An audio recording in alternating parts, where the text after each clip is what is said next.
Hello friends, back at last. If you're watching this, it means I have the technology, video editing, everything I need finally set up so I can get back into YouTube. Gonna skip the intros, let's just get right into the tutorial. So originally I made a cheat gainer tutorial because that's pretty much next on the list of to-dos, but the tutorial was really long. So I think I just want to focus on the important parts of it because I want to make this video about more foundational skill than the flip itself. The setups for swing tricks. What is a swing trick, you might ask?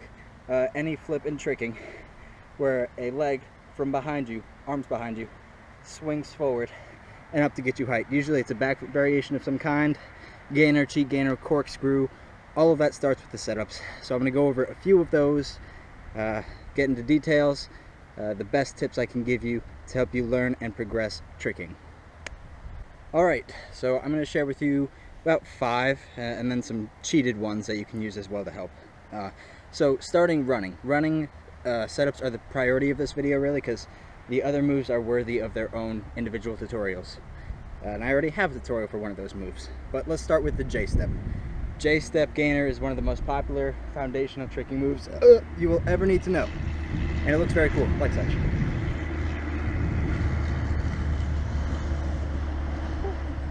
So if you want to learn how to do that, start here. So the J-step, I'm just going to go over basically how it works, how to optimize it. People struggle with not getting a lot of power out of the setup. Personally, it's one of my lesser favorite setups for swing tricks, but it's an essential. So you can take as many steps as you like. More steps is more power. There is such a thing as too much. So I like to do about 3 steps for my J-step. My kicking leg is in front. Just figure out which one your kicking leg is by swinging it to the sky. Whichever leg you pick, that's the one. I like to have that leg in front. Goes 1, 2, 3. That's the steps in quick. So I'm going to use this line to help me demonstrate what I mean with this. I like to envision a line when I do these running setups so that I can help myself get the block right. Now blocking is when you put your momentum, your foot slightly in front of you on the last step of the takeoff or the setup, so that your momentum is jolted and sent upward, discontinuing forward momentum so you can get height. So a block, if you've seen a little punch front flip, it's like this. That feet in front is key to getting good height. So how do you block with one leg on a cheat gainer? Simple. Just angle your foot off. Once you get to the second to last step, you want to angle the foot off to the side. You'll land like this, ready to kick. So here's the line that I was talking about to help block. I like to start on the line, step off the line, back on the line. You don't want to make too many circles. You want it to be a pretty good straight line.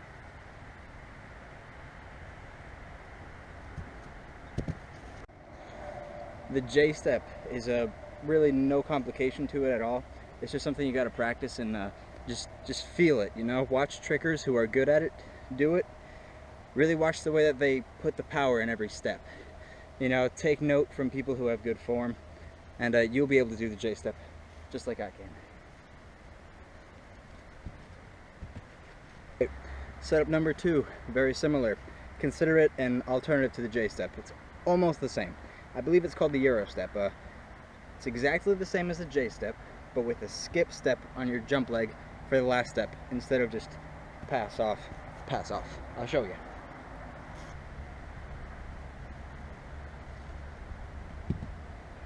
So for things like cheat gainer, if I'm just going for raw gainer switch height, I prefer the J-step.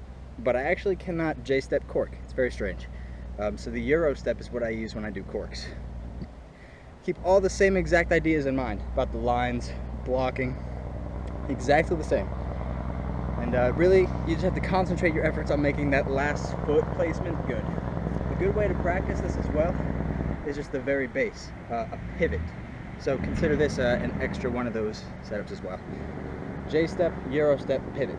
The pivot is the end of the Euro step. The pivot is what it sounds like. It's you start here, pivot around into the spin. So the last step of the Euro is kind of like the pivot. but it's not quite as turned around. What you want to do is get that momentum going in a straight line and then cut it off. Completely block it sideways.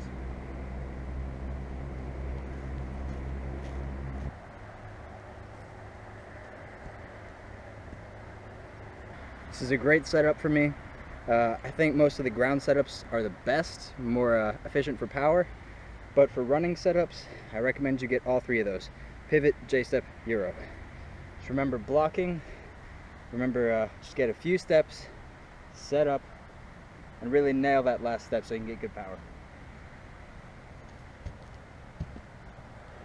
Alright, so that's the bulk of this tutorial. I'm going to show you 3 more moves though, that are amazing setups for swing tricks, but I won't do a full tutorial on them because they're worthy of their own tutorial. Just skimming by so you can look up something on your own if you're watching this before I put out those tutorials in the future. Starting off though with a little slash, scoot slash master scoot. Same type of move basically. For beginners, I think it is simply the best. Simply the best power setup with control, you know, like just raw swing power. You cannot go wrong with a scoot.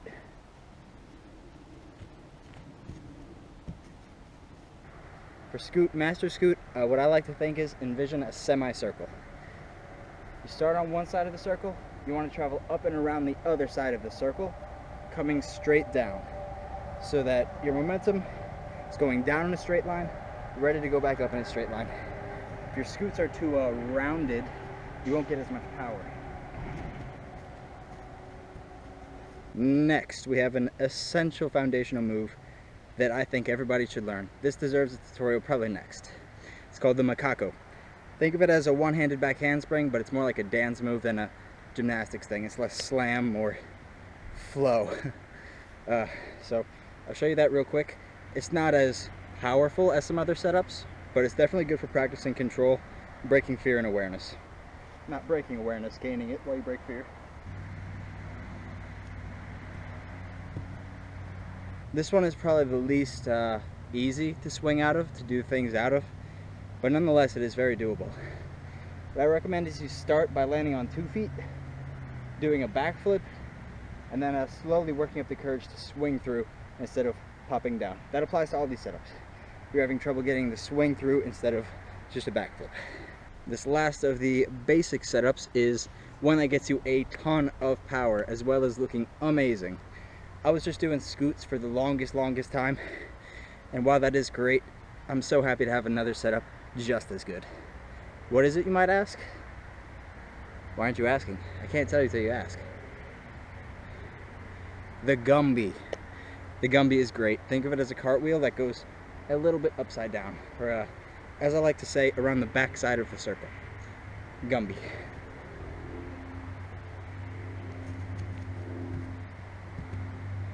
Now you might notice the Gumby is similar to some other moves that you've seen before, the rise and the touchdown rise. And that is exactly why you should learn the Gumby. Not only is it a great setup, it helps you get the body positioning and shapes and awareness to get you ready for the rise and touchdown rise, which are essentially the same movement, just with changing up your hands. A rise being a Gumby without hands, touchdown rise being a Gumby with just the backhand. Both of which are amazing and beautiful movements. Highly recommend you learn. The best prior tip I can give for the Gumby, to get that inversion, 3 things. 1, really exaggerate your arm movements. I find that so helpful. To really just whip those things all the way around as you do them. 2, fingertip placement. Get those arms wild moving and make sure your fingers are facing, let's see, how would I describe this? This is the prior position and this is the Gumby takeoff position. Your fingertips should face your back in the takeoff position so that your shoulder is open for your hand to come around to the backside like this. Third thing you should do to really finalize that open position that gets you so much power from the Gumby is, well, like they say, open your chest, open your hips to the sky. Put that hand down, and as you reach back, let it rip, man. Open up to the sky and fly. All right, that's a wrap. No, I can't rap full. It's just a cool thing to say at the end of a video. So I hope you enjoyed this video. I hope you can use this tutorial to help you learn. And you bet your buttons, I'll be back soon. Peace.